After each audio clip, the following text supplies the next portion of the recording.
Yona vitu vyake vikapigwa, watu wakaingia kwenye shida, walioambatana naye wakaingia kwenye shida kwa sababu ya mtu huyo mmoja. Hivi do you know kwamba hata kuna ajali huwa zinatokea, lakini hizi ajali inatokea ajali inaua hata watu 80, lakini alikuwa anatafutwa mtu mmoja kutoka kuzimu. Mtu mmoja anasababisha ajali inawapata watu. Mnaelewa kitu kama hicho? Ndio unapopanda ya magari mdane ombee. Kuna watu wamebeba miloho ya ajabu, kuna watu wanatafutwa kuzimu wapigwe. Sasa gari ikipinduka, kuna wengine wanakufa wasio na hatia. Watu wengi wasio na hatia kwa sababu ya haya mambo. Naomba nizunguze tu mfano wa kawaida. Polisi wakigundua kwamba kuna mtu ambaye anatumia madawa ya kulevya, na wakigundua kwamba unatumia madawa ya kulevya, unakaaga na kundi lako, una watu fulani, mko na genge lenu pale, mnakaa na genge lenu, mnayatumia madawa ya kulevya.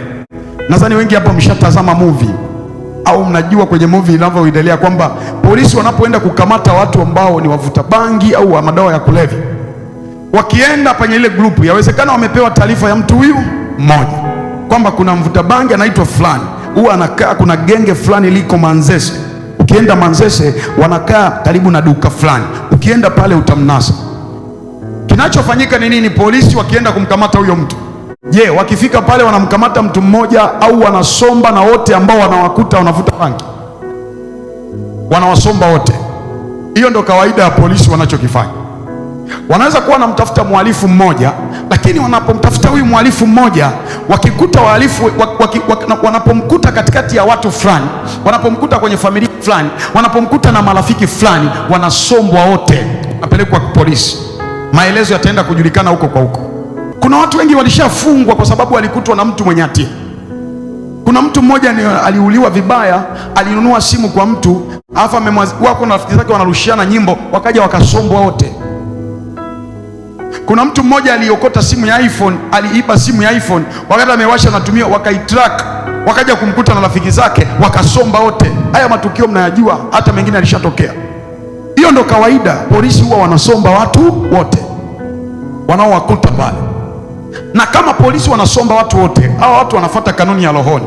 Kwa hiyo Mungu anapokuja amempa mtu kazi fulani, au kuna mtu ambaye ni most wanted amegoma kufanya lile jukumu ambalo Mungu amempa, Mungu akishuka au akiachilia ghadhabu, inapiga wote walioko naye, inapiga familia yote. Kuna familia zinapitia shida sasa hivi, kuna familia zinapita kwenye magonjwa, kitapita kwenye tabu nzito, kwa sababu kuna mtu mmoja amegoma kusema Bwana, nimeitika.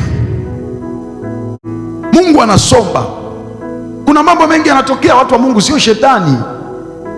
Najua utakimbilia kwenye andiko lako la Maombolezo sura ya 3 mstari wa 31 hadi 33 kwamba moyo wa Mungu haupendi kuwatesa wanadamu, ajapo nihuzunisha atanirehemu kwa kadri ya wingi wa rehema zake. Kuna wakati Mungu anakuhuzunisha sawa sawa mpaka umekubali.